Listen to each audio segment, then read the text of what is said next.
到我美脸 US Law 北美法律第一频道，记得订阅我们，并且开启小铃铛，获取最新视频哦。多点干货，少点啰嗦，欢迎来到创业公司法律说。今天呢，我们就来聊一聊 SPAC 造壳上市。其实呢，这并不是一个新概念了，但是从2019年、20年开始，这个概念就变得异常火爆，好像是不提这个概念就会被认为是创业的圈外人一样。但是呢，今天这支视频恐怕要给大家泼上一盆冷水了，因为造壳上市并不像传说中的那么神乎其神，它既不能让创业者一步登天，也不能让投资者一夜暴富。如果你是创业者，那么项目做不好，仍然入不了造壳上市发起人的法眼；如果你是投资人，那么要知道，造壳上市甚至让美国最著名的基金管理人比尔·阿克曼被广大投资者告上法庭。其实造壳上市并不是一个新概念了，这个概念在1993年就已经被发明出来了，而且在接下来的20-30年间，也都有公司陆陆续续的造壳上市。可是为什么这个概念在2019年、20年开始变得这么火爆呢？大家可以看一下下面这张图，明显就有一个爆发式的增长。一方面是因为 SEC 这几年的严格监管，导致上市公司的数量其实每年都在下降，退市的公司比上市的公司还多。最多的时候是1996年有8000多家上市公司，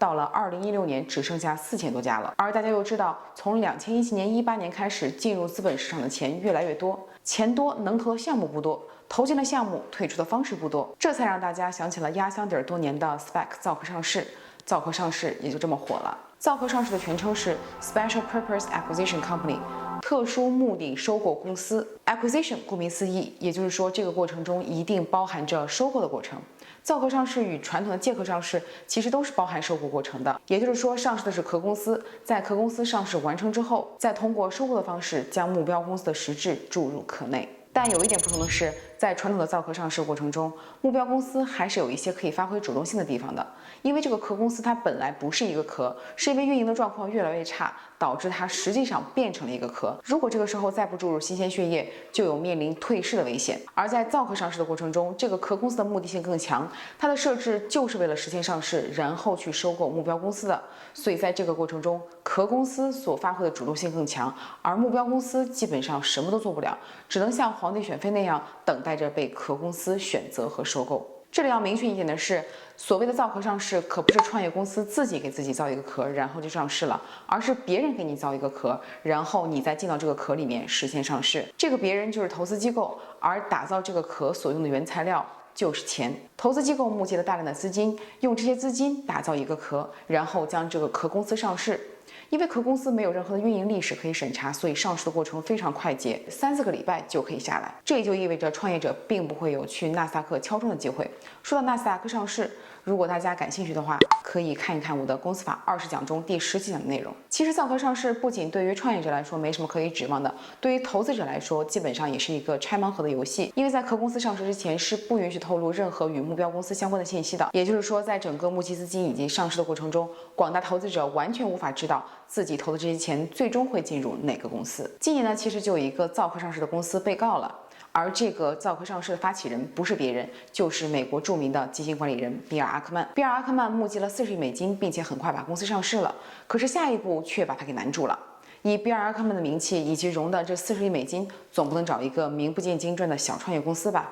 于是这个时候，比尔·阿克曼瞄准了 Airbnb。可是人家 Airbnb 说，我自己有实力，自己就能上市，干嘛要用你的壳，还要受你管？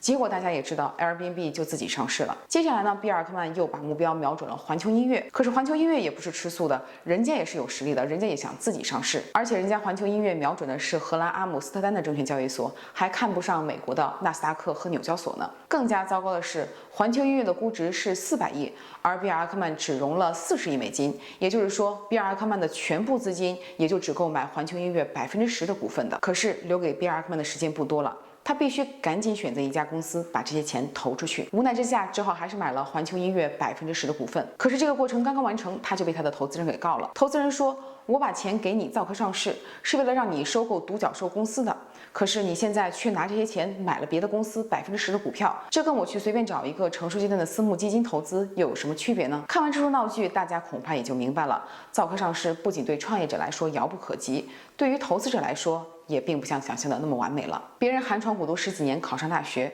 哪天大学扩招了，花个几百万的建校费就可以买一个大学文凭，那么那个时候大学文凭也就不值钱了。很多时候，如果你听说一个概念又好又快又省钱 ，too good to be true， 好的都不像是真的，那么这个时候就要打上一个问号了。创业没有捷径，靠的还是实力。如果你是一个创业者，那么还是应该好好回去做产品、做市场，寻找投资人。如果你是投资人，那么也要回去认认真真的筛选创业项目进行投资。造壳上市，概念多于实质，它就是一个资本的玩具，过几年被资本玩腻了，还会再次压箱底。多点干货，少点啰嗦。这里是创业公司法律说，我们下期再见。如果今天的节目对你有帮助，那就帮我们订阅、点赞、分享吧。